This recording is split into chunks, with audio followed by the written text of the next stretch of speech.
Dr. Gangotri Chakrabarti, a member of St. John Ambulance Association, North Bengal Council for the Disabled, to present her paper. Well, I stand with the diffidence because personally I have not delved very deep into this issue of trafficking as Sarfaraz and Madam Ruchira and others have. But in my own way, I am involved in prevention of trafficking because I come from a place called Siliguri, which is the transit corridor for trafficking girls and women. We have 3 international porous borders with Bhutan, Nepal and Bangladesh, and we have a border with Bihar. All the girls are brought there, and from there it is trafficked.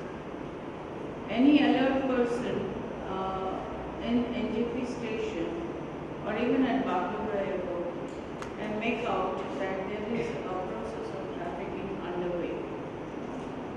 It is not always possible to prevent, but we did rescue, as I mentioned in the morning, 8 children at one go and 2 others at different times. But again, we have lost the 11-year-old child who was forcibly married off, and till date I don't know where she is.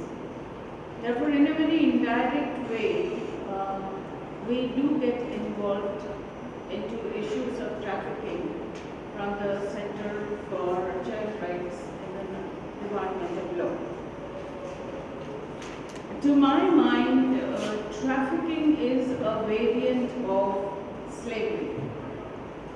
Human trafficking, trafficking in person, they are all used interchangeably, but they are different facets of slavery which we are trying to prevent for centuries. As we discussed in the morning, the causes for trafficking could be many, like poverty, displacement due to war, persecution, international displacement, internal displacement, displacement due to ecological disasters, a situation where you have lost everything. There's also a situation like in the tea gardens of North Bengal, where there is a desire to improve the quality of life and a basic requirement of having 2 square meals a day.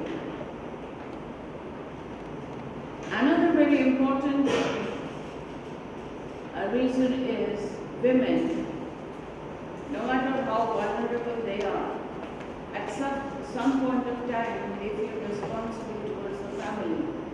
And I have come across many girls who said that we want to work because we want to support the family, and the family consists of a drunkard brother and a drunkard alcoholic father.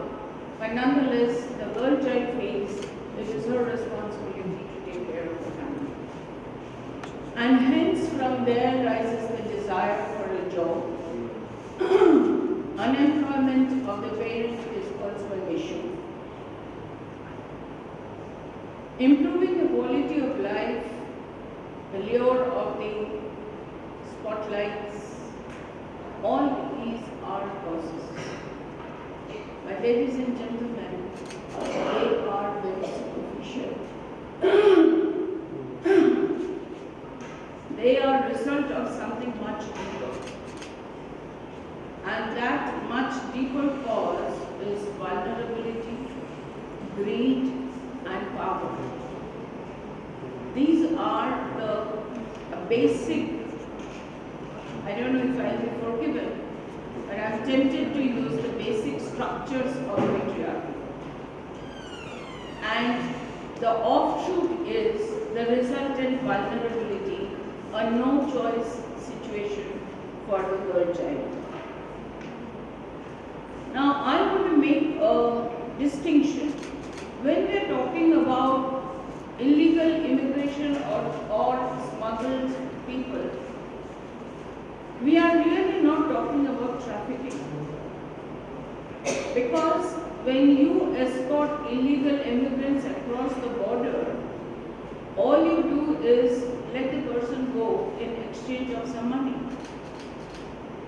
Trafficking, on the other hand, involves exploitation, violence, abuse, dehumanization, so on and so forth. So, just to say that illegal immigration is trafficking, to my mind, would not be entirely correct. Migrant people have their own situations, and because of such migration, they could be in a helpless, vulnerable situation, which may be a cause for them to become victims of trafficking. Of late, two things bother me a lot. One, in my place, running across from Iraq to Myanmar, there is the Asian Highway 2. And as I mentioned, Siliguri is a transit point. Earlier, when a girl child got lost, we would look for key places like Bombay, Calcutta, some places of Delhi, some places in South India. But now, we do not know where to search for them. Earlier, we were involving police and investigative forces of the states within India. Now, we have to involve police and investigative forces of other countries as well, which becomes a little difficult due to relativism, a lackadaisical approach, and trafficking compared to other offences has always been given a secondary position. As we learned in the morning, trafficking can be for various purposes: organ trading, sexual exploitation, pedophilia, forced labor, debt bondages, domestic work, and each one of these have a different feature. So if we are looking at trafficking as a class of offense, I think the law will not be effective because you have to look at the peculiarity and speciality of each offences. For example, in a domestic servitude case, the labor officers would not feel very free to intervene, nor would the police. Therefore, this servitude is very difficult to stop. It is only the Committee on Child Rights and others who can intervene, and that too with a lot of caution. Now, there are some theoretical models of trafficking, and I have identified only three. One is the criminal model, which Professor Nair was speaking in the morning and very aptly stated that it is a basket full of criminal activity and criminal liability. Now, here we are looking at the whole scenario of trafficking from the perspective of criminal law. And I guess that is the right way to do so. But there is also a human rights model which is looking at three aspects. One is the aspect of victimology, the rehabilitation and rescue, rehabilitation and repatriation of the victim.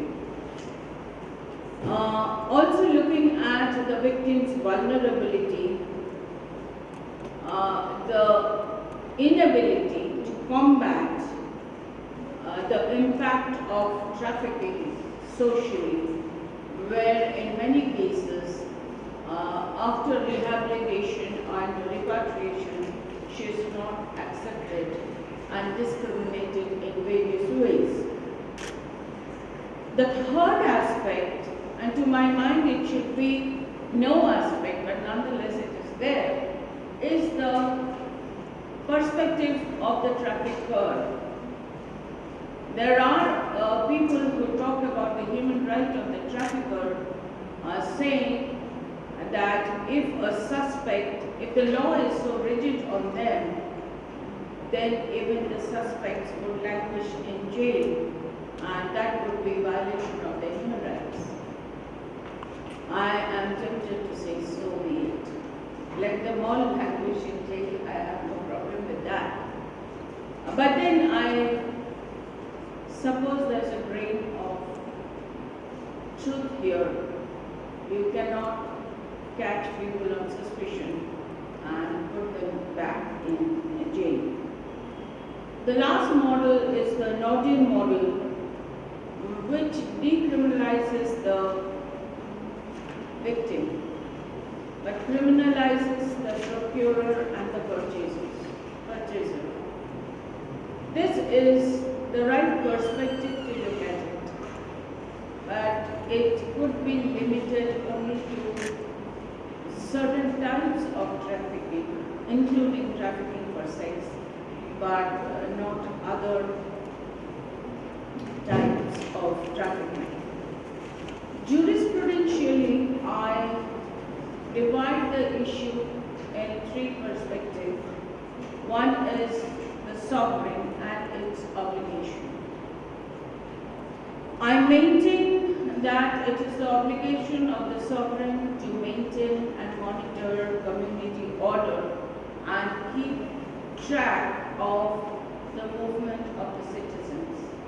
I have several times spoken about it in my place, that when somebody is going away from the panchayat or the municipal area, there should be a need, especially if it's a girl child, the need to record where she is going and with whom she is going. Now this is interpreted as curtailing the right to freedom of movement, but then I look at it as a restriction to be imposed to keep the girl child safe. The other one that worries me is inability to access justice. Rather than inability, it is not wanting to. I did a survey in the panchayat where I live, the Atanokai Gram Panchayat, and I surveyed 1,400 women, asking them, if you were a victim of domestic violence or attempted trafficking, where would you go? Would you approach the court? I had only one answer which said I would go to the police and the court. Rest 1,300 women, they said we would not go to the police, we would not go to the court. A, because we would be stigmatized. B, everybody would get to know about it. And C, we do not have anywhere to learn about it.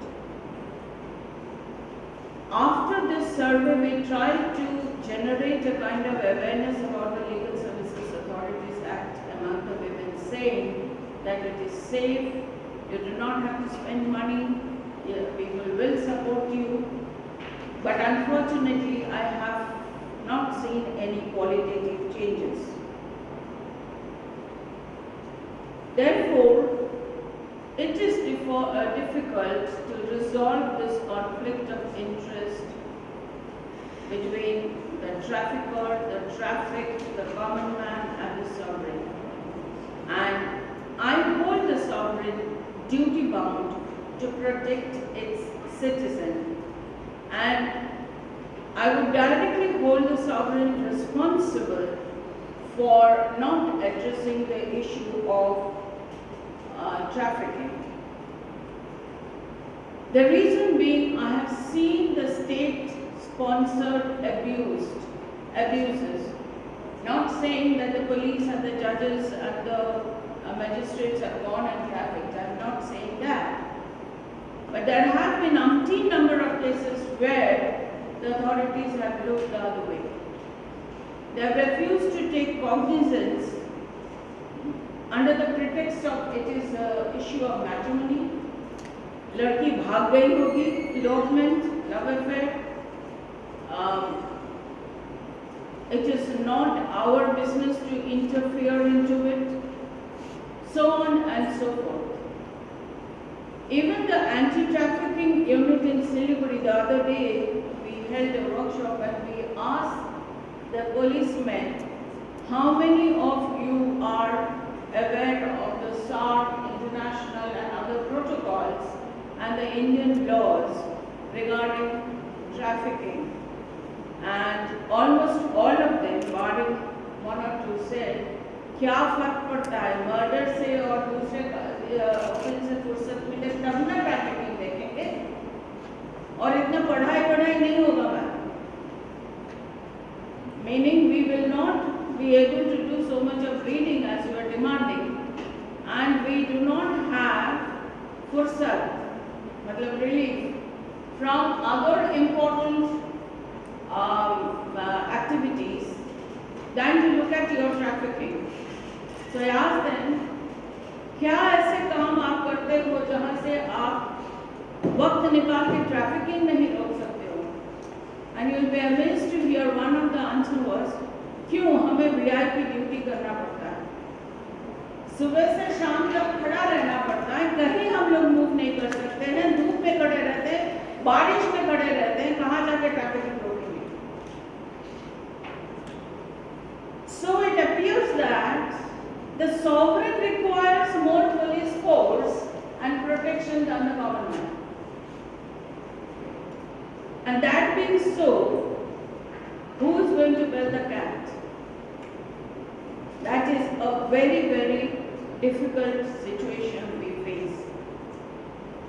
I personally believe and strongly believe that if the state machinery is serious about protection of girls from trafficking and prevention of trafficking, no trafficking conditions.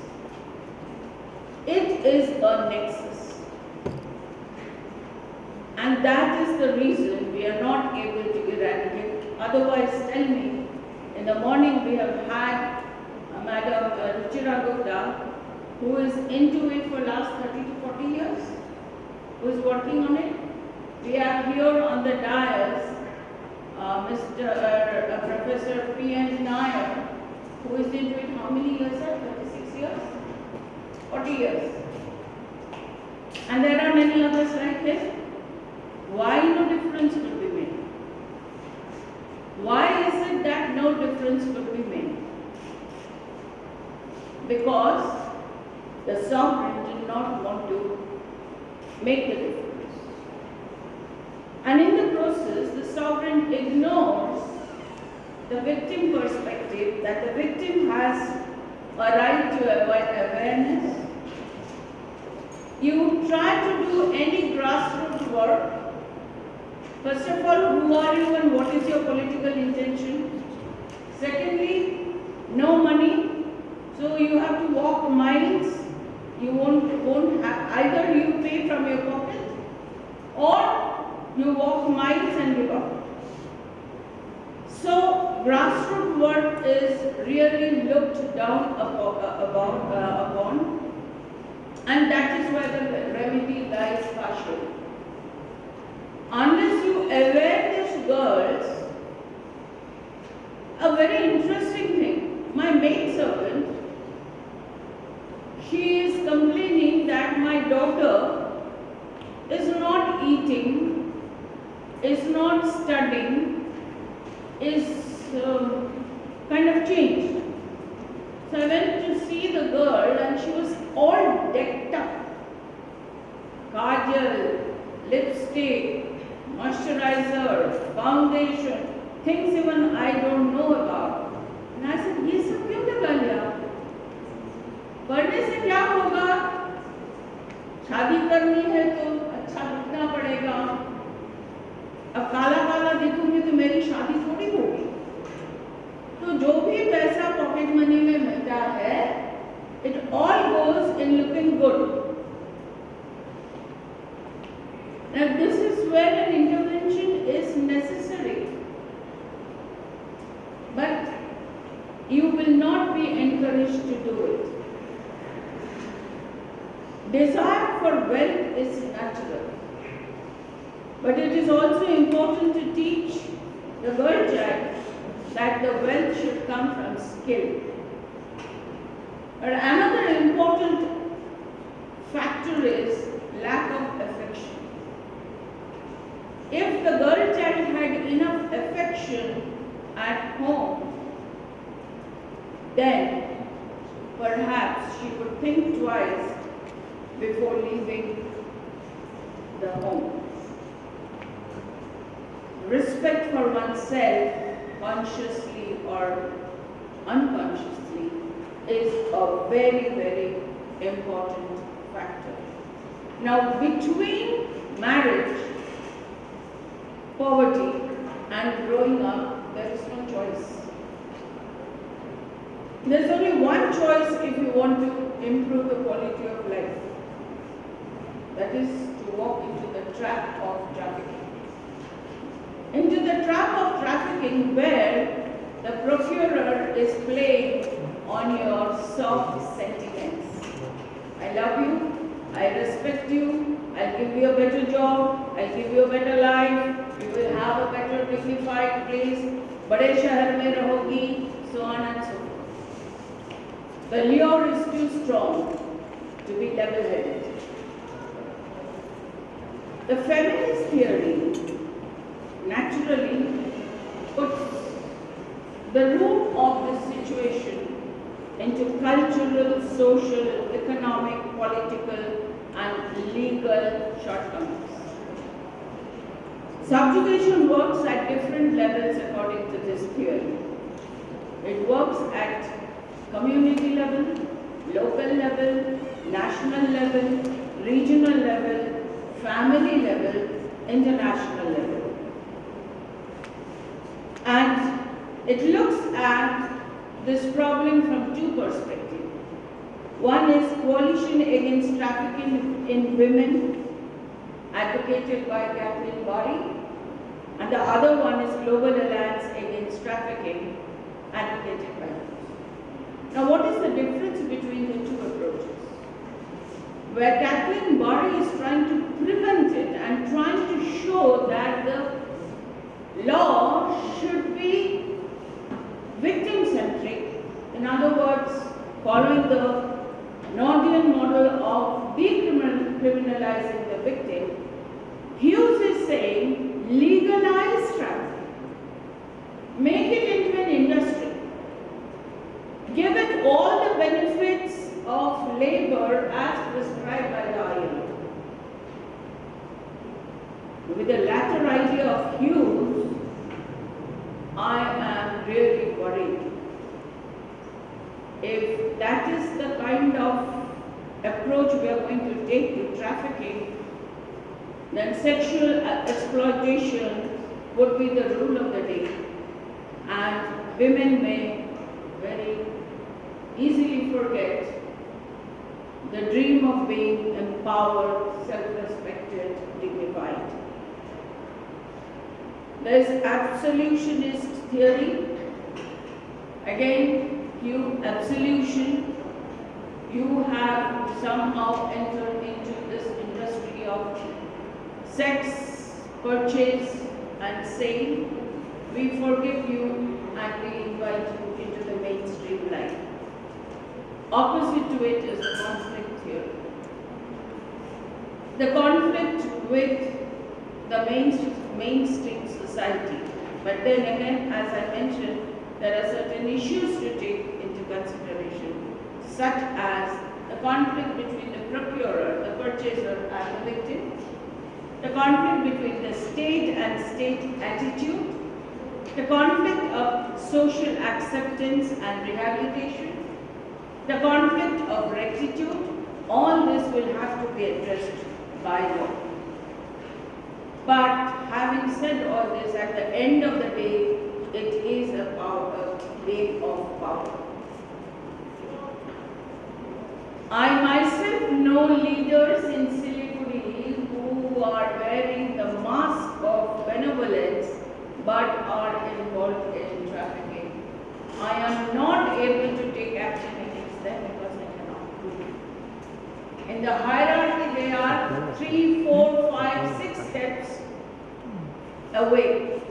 So even if I catch the procurer, money is flowing in to bribe the police, bribe the magistrate, bribe the one who does tafedar and all that, and the person gets away. The prison personnel, everybody gets the share of the money.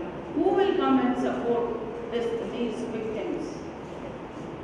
So we have to look at this aspect of power and money. Criminal politician nexus. It's so deep, ladies and gentlemen. From here I go to the judgment of the Supreme Court where it is said that the criminal politician nexus has to be removed. And the moment the Supreme Court said this, this entire country was up in arms, led by the politicians.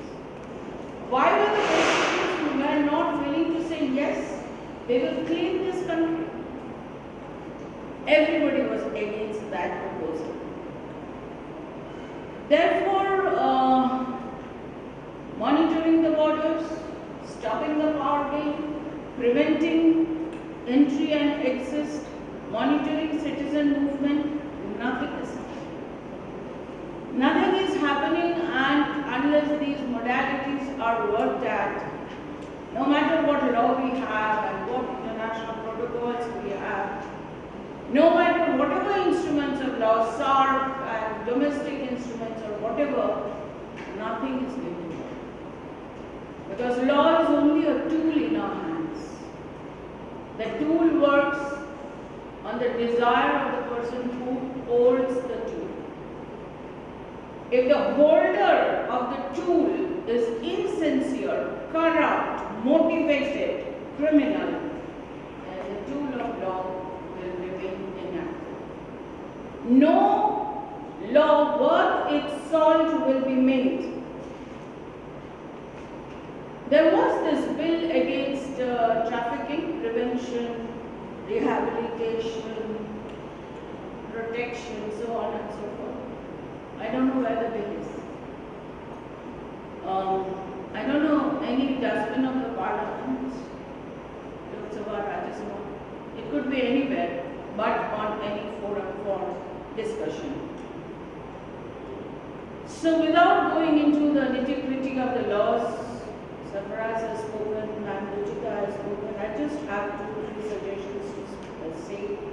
One I suggest is we have a transnational criminal law on a common platform. I'm talking about anti-trafficking platform. So at least Bangladesh, Bhutan, Nepal, India, Pakistan, if not Pakistan, Afghanistan and others, we could have a common legislation and a common work task force who would be able to use these laws for prevention of transnational trafficking. We have to address not the disease. Disease must be treated, no doubt about it. But we must address the cause of the disease. Why the social milieu is such that people are greedy, corrupt, vulnerable, power-crazy. We have to recognize that rape or any sexual abuse is a show of power, a design to subjugate women. It is a tool for dehumanizing females. Ladies and gentlemen, the day we are able to solve that, I think we are halfway through. Thank you very much.